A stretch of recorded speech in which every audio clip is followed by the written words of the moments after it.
manhã nublada em São Paulo. Fala, Barão. Poxa, por que esse carinho especial com Tampa? Porque é o seguinte, eu mando sempre um bom dia para Orlando. Sim. Onde nós temos uma audiência muito grande por causa da Brasil Radio. Exatamente. Né? E os ouvintes brasileiros da Brasil Radio que estão em Tampa e que acompanham também na Flórida, em Tampa, a nossa programação, começaram a me escrever.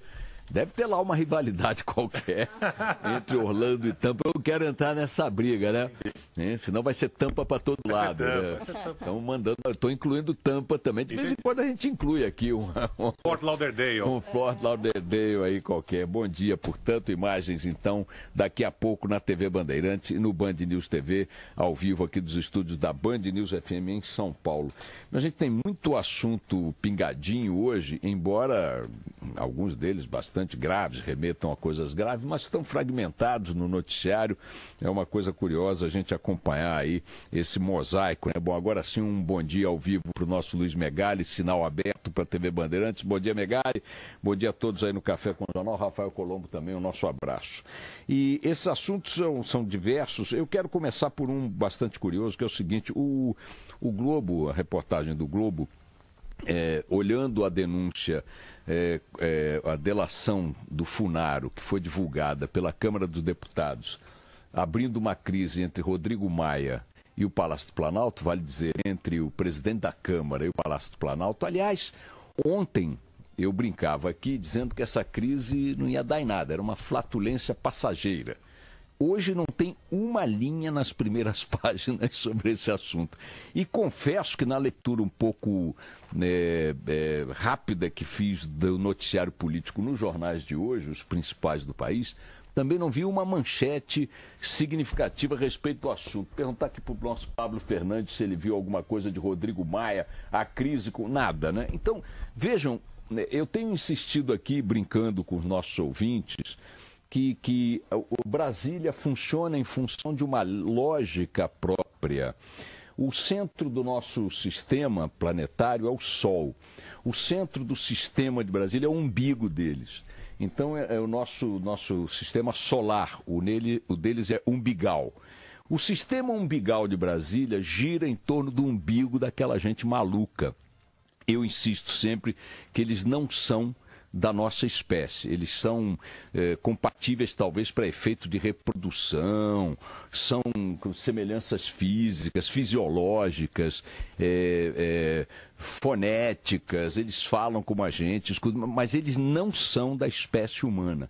Porque se fossem da espécie humana, viveriam constrangimentos que os humanos vivem, sentiriam vergonhas que os humanos sentem, se censurariam diante de determinadas atitudes como os humanos se sentem, por mais ousados que sejamos, por mais inconsequentes que sejamos, por mais coisa que queiramos atribuir a nós mesmos, no padrão geral da população planetária, as pessoas têm ali um certo constrangimento, sentem vergonha diante dos filhos, botam a cabeça no travesseiro e dá aquele remorso, olha para o espelho e, putz, não se sente bem. Então, esses caras não têm isso.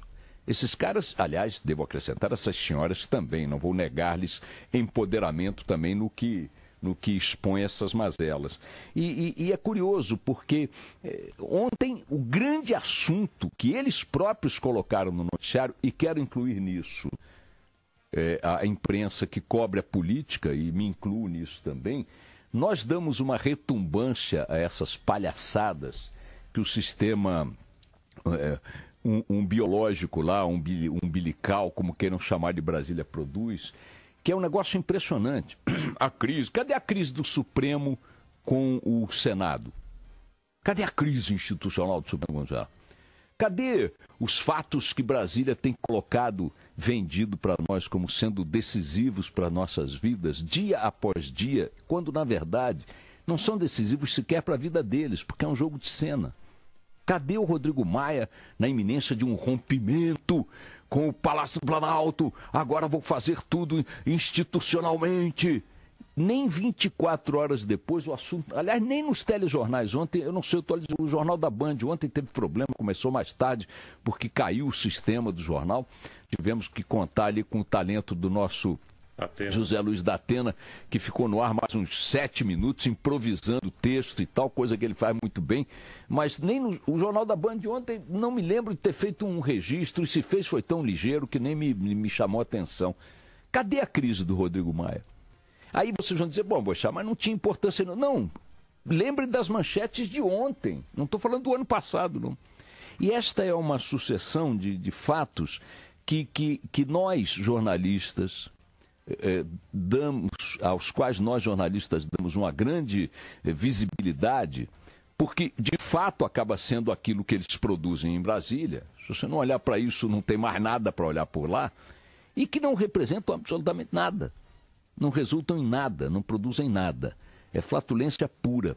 Então, começando pela ausência da crise institucional, da crise política, do grande confronto entre Maia, o decisivo, o incisivo e o Palácio do Planalto, que não virou nada, vou aqui para outras coisas. O Globo hoje pegou, lendo ontem detalhadamente a delação do Funaro, reproduzida no site da Câmara dos Deputados, eles viram que tinha lá um celular que é dado pelo Funaro como sendo do Michel Temer. É curioso saber como é que Funaro tem o celular de Michel Temer, ou como é que o celular do presidente da República aparece na boca de um vagabundo desse quilate. Mas vamos lá, o cara pode ser uma espécie assim de colunista de notícias, está sempre nos bastidores, correndo atrás e descobre essas coisas. Eu, por fazer coluna diária de notícias, eu tinha um celular de um monte de gente que gostaria que eu não tivesse. E eu tinha, dava um jeito, conseguia com um amigo, me passava por alguém, conseguia. Pode ser que o Funaro tenha esse tipo de habilidade, mas não deixa de ser um pouco esquisito que um pilantra, um criminoso desse, tem o telefone do presidente da República, o celular. E o Globo fez o dever de casa de qualquer boa reportagem, né? Aliás, esse celular estava no celular do Gedel. Era uma agenda que estava no celular do Gedel, que também foi disponibilizada no site da Câmara. Não está no Funaro? Não, estava no do Gedel. No do Gedel. Aí já é um pouco mais explicável, já que o Gedel foi ministro dele. Eu estava aqui perplexo, porque isso apareceu dentro da grande denúncia, da divulgação da denúncia do Funaro. Então, de qualquer maneira, apaga a bobagem que eu estava falando, que era o Funaro que tinha o telefone dele, estava no celular do Gedel. O que fez o Globo ontem? O Globo pegou e ligou para o celular. E eis que o presidente da República atendeu o celular. Alô? Pois não, é o presidente? Sim, ali que é o presidente e tal. E tiveram lá uma conversa coloquial qualquer. O repórter tentou avançar um pouco na conversa para apurar coisas. O presidente deu uma desconversada e tal. Onde é que eu estou querendo chegar com essa história? O grau de anomalia da situação geral é tão grande que o celular de um presidente da República, eu não estou entrando no mérito, não estou discutindo quem é o presidente, se ele é legítimo, se ele não é, se ele é sério, se ele não é, não estou entrando no mérito. Eu estou dizendo assim, é absolutamente anormal em qualquer democracia, em qualquer sistema político que se preze, que um presidente da República tenha o seu celular exposto. Notem, acho que o Globo fez muito bem em telefonar, o diálogo é maravilhoso. Lamento que o Globo não tenha reproduzido o número do celular, porque afinal de contas, se ele o tem e o que ele tem em função do interesse público, devia colocar lá. Ele poupou o número do celular e poupou o e-mail do presidente também, um Gmail que o presidente tem. Colocou apenas pontinhos, reticências na hora de colocar o número. Mas é uma demonstração de absoluta anarquia das formalidades, está certo? Porque não tem cabimento que um celular de um presidente da República seja exposto ao público pela Câmara dos Deputados, que, aliás, não dispõe para o mesmo público os celulares de seus parlamentares, a começar pelo do Rodrigo Maia. Aliás, se o Rodrigo Maia quiser tornar público o celular dele, a gente liga para ele para bater um papo no ar, ou coisa que o valha. O meu, aliás, deputado é 982-446611. Então, essa divulgação da Câmara, do conteúdo, da delação do Funaro e de tudo a ela relacionado, que irritou o advogado do presidente Temer, que produziu uma falsa crise entre o Palácio do Planalto e o Rodrigo Maia e tal, a síntese disso aí apenas é que veio a público do celular do presidente da República, o resto virou pó. E é uma pena, repito, que esse celular não tenha sido exposto pelo próprio Globo, já que virou vaca. Está na denúncia pública pelo site da Câmara. É só entrar lá que vocês vão achar o celular do presidente Temer, que evidentemente vai trocar o número. de hoje para amanhã, muito provavelmente não vai atender mais ninguém por ali, ou vai atender uma secretária. Outro assunto curioso nessa história é que o presidente soltou uma nota dizendo que é alvo de uma conspiração. Ora, presidente, o senhor está sendo alvo de uma investigação que pode ter fundamentos ou não, que pode ter sido bem construída ou não, que pode ter chegar a algum desfecho ou não, acho que não vai chegar a desfecho nenhum. Importante lembrar que o presidente Temer, depois que sair da presidência da República, não tem mais as imunidades, o foro privilegiado, que conta na posição em que está hoje. Portanto, esses crimes que lhes são atribuídos hoje, sendo apreciados pelo Supremo, com autorização da Câmara, deixarão de depender dessas instâncias a partir do momento em que ele deixar a presidência da República daqui a 1 ano e 2 meses. Então, as denúncias contra Temer, em algum momento, estarão sendo apuradas e investigadas pela Justiça Federal, sem as prerrogativas de foro que hoje ele detém. Fechado esse parênteses, não há conspiração nenhuma contra o presidente da República. Ele tem insistido, é a segunda vez que ele bate nessa tecla, ignorando que é natural que sobre ele pesem dúvidas, questionamentos, a partir de coisas implícitas e explícitas. As explícitas, as mais explícitas de todas, resultam, para usar apenas este caso, daquela visita do Joesley Batista e tudo que dela decorreu. Rodrigo Rocha Loures, braço direito do Temer, andando com mala de dinheiro para cima e para baixo. Até hoje não se explicou que mala era aquela, qual é o papel de Rodrigo Rocha Loures, cadê a investigação em torno desse assunto? Ninguém fala, ninguém viu, o assunto morreu e tal. As suspeitas sobre Temer recaem em cima de questões relacionadas a MPs que favoreceram o Porto de Santos, etc. Essas são as explícitas. E as implícitas resultam do fato dele ser uma figura de proa do PMDB, partido que presidiu nacionalmente por muito tempo, sendo o PMDB notoriamente um antro que comporta notórios quadrilheiros. Para não ir muito longe, um deles teve um apartamento estourado pela Polícia Federal em São Paulo, em Salvador, com 51 milhões de reais em dinheiro vivo.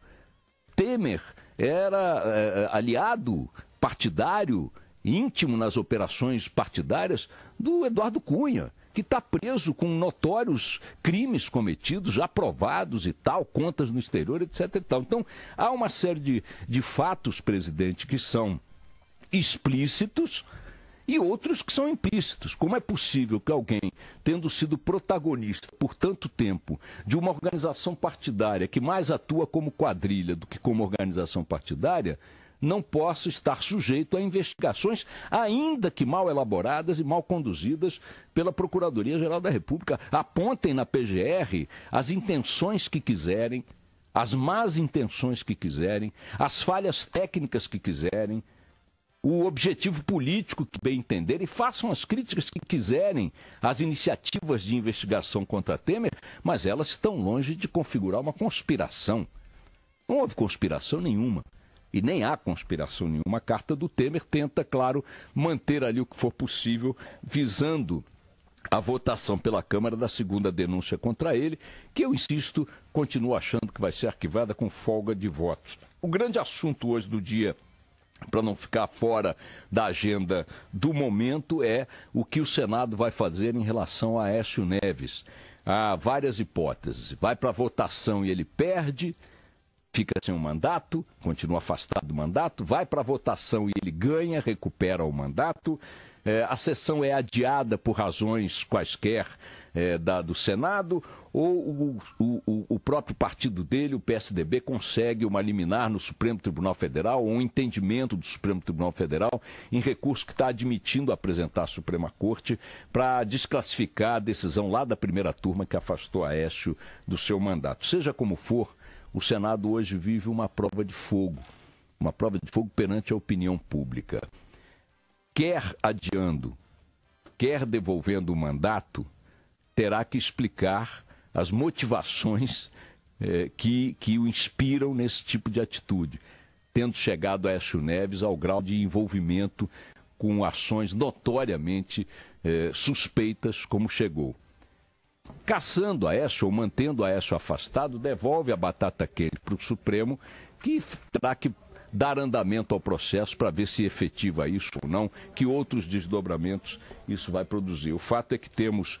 De tudo isso aí que a gente está vendo, batida ontem na Câmara, descobriram digitais de um assessor do irmão do Gedel Vieira Lima dentro do apartamento.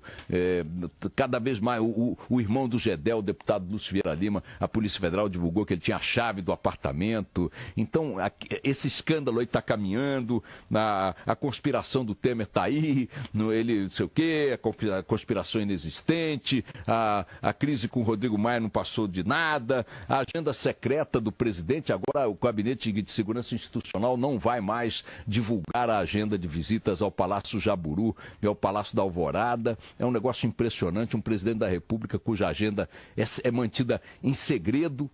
A agenda que é do presidente da República é pública.